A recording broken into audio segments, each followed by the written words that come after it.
नमस्कार सभी को। आज हम देखने जा रहे हैं थ्योरम नंबर 6 होमोमॉर्फिज्म की, जिसका स्टेटमेंट हमें कुछ इस तरीके से गिवन है कि if f is a homomorphism in G to G dash and if order of A which is belong to G is finite and then the order of function of A is a divisor of n। ठीक है, और हिंदी में यदि आप देखें तो इसे हम कहेंगे कि यदि फंक्शन f G से G डैश में समाकारित है जो तथा a बिलोंग टू G की कोटि n के बराबर है, तो फंक्शन ऑफ a की कोटि m n का भाजक होगी। ये हमें प्रूफ करना है। ठीक है, तो बेसिकली हमें गिवन है कि फंक्शन है f जो कि G से G डैश में होमोमॉर्फिज्म है या फिर समाकारी है। कोई एलिमेंट है a जो कि G में है, जिसका ऑर्डर भी हमें गिवन है n है। हमें प्रूफ करना है कि फंक्शन ऑफ a का ऑर्डर सपोज कोई m है तो वो जो है n से डिवाइड होगा। ठीक है, तो देखिए कैसे प्रूफ करते हैं। प्रूफ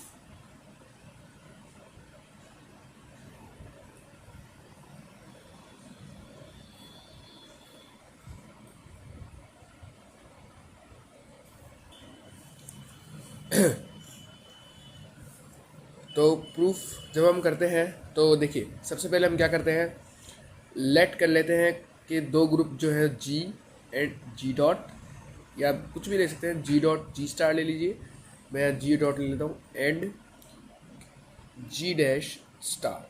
ठीक है, हम ऐसे भी ले सकते थे G and star and G dash and dot, उससे कोई फ़र्क नहीं पड़ेगा, कुछ भी ले सकते हैं। तो आप ये लेके कर सकते हैं, मैं अभी ये लेके सॉल्व कर रहा हूँ। ठीक है, अब देखिए हमें क्या गिवन है, ऑर्डर ऑफ ए क्या गिवन है, एन। ये पहले इस क्वेश्चन में गिवन है। तो ऑर्डर ऑफ ए क्या हम जानते हैं, ऑर्डर की डेफिनेशन से ऑर्डर क्या होता है, वो न्यूनतम घात, ये वो मिनिमम पावर जो कि जिससे ये जो एलिमेंट है वो किसके बराबर होगा, आइडेंटिटी के बराबर होगा। यही होती है इसकी डेफिनेशन ऑर्डर की, है ना। और जहाँ एन क्या है, एक इंटीजर होगा, पॉजिटिव इंटीजर होगा और मिनिमम पॉजिटिव इंटीजर होगा। वेयर एन इज, आप लिख सकते हैं यहाँ पे, वेयर एन इज मिनिमम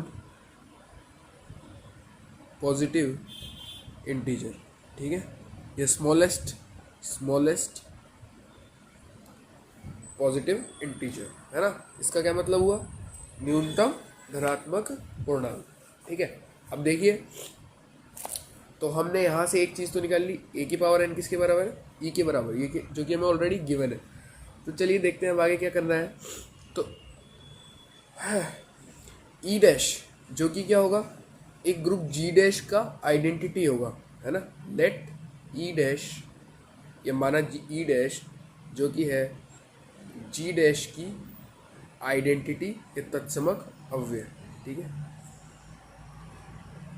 तो यहाँ पे माना है हमने इस चीज़ को, तो हम क्या लिख सकते हैं कि ई डैश किसके बराबर होगा, फंक्शन ऑफ ई के बराबर होगा। ठीक है, ई डैश किसके बराबर होगा, फंक्शन ऑफ ई के बराबर होगा। ये आप समझते हैं किस तरीके से लिखा, हमने कई बार प्रूफ करा है पिछले थ्योरम्स में। और ऐसे भी समझ सकते हैं कि जैसे जी ग्रुप में कोई भी एलिमेंट होता है तो जी डैश में उसका फंक्शन ही तो होता है ना। जैसे ए है तो यहाँ पे फंक्शन ऑफ ए होगा। तो यहाँ ई है तो इसका जो ई डैश होगा वो किसके बराबर होगा, फंक्शन ऑफ ई के बराबर होगा। ठीक है, ये पहले भी कई बार प्रूफ करा है, यहाँ पे एक बार और समझा दिया है थोड़ा सा। अब आगे देखिए क्या करेंगे। तो ई डैश जो है फंक्शन ऑफ ई के बराबर है, और हमने क्या देखा, फंक्शन ऑफ ई को हम क्या लिख सकते हैं, ए की पावर एन, है ना। ये अभी हमने लिखा ही था यहाँ पे, यहाँ से, है ना। तो हमने यहाँ पे लिख दिया है ए की पावर एन।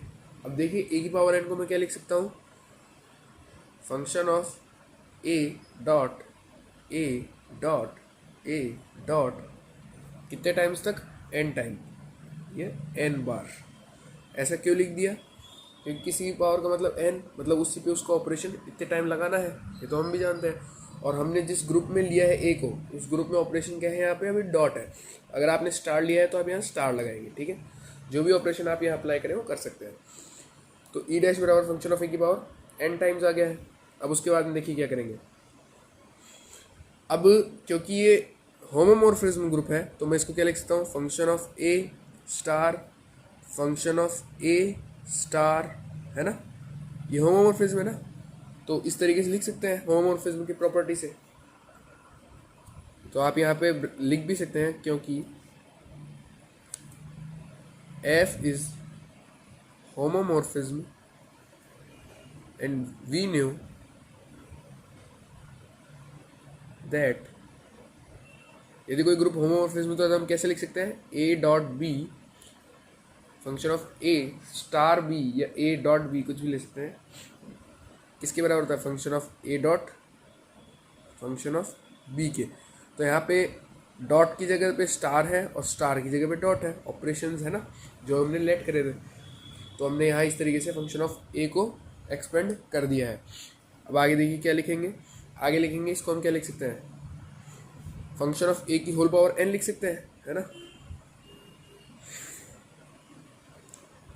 तो ये किसके बराबर चल रहा था हमारा, ई डैश के बराबर चल रहा था। ये शुरुआत से हम देख रहे हैं तो ई डैश के बराबर तो लिख रहे थे हम, यहाँ से अगर आप देखें ये देखिए ई डैश है ना, तो ई डैश किसके बराबर हुआ, फंक्शन ऑफ ए की पावर एन के बराबर हुआ। तो यहाँ से हमें क्या पता लगा कि फंक्शन ऑफ ए की पावर एन है तो वो क्या है, जी डैश ग्रुप में हमारी क्या बनती है, ऑर्डर बन रहा है ना, तभी तो इसका आइडेंटिटी के बराबर आ रहा है ये। यानी किसी भी चीज़ की पावर न्यूनतम घात जो है यदि उसकी आइडेंटिटी के बराबर आ जाती है तो वही उसका ऑर्डर हो जाता है। अब यदि यहाँ पे कोई ऑर्डर इसका मान लीजिए एम है जो कि गिवन है हमें, तो फंक्शन ऑफ ए का ऑर्डर यदि एन हमें गिवन है तो एन को क्या होना पड़ेगा, अब डिविजिबल होना पड़ेगा एन से, है ना, तभी ये पॉसिबल होगा।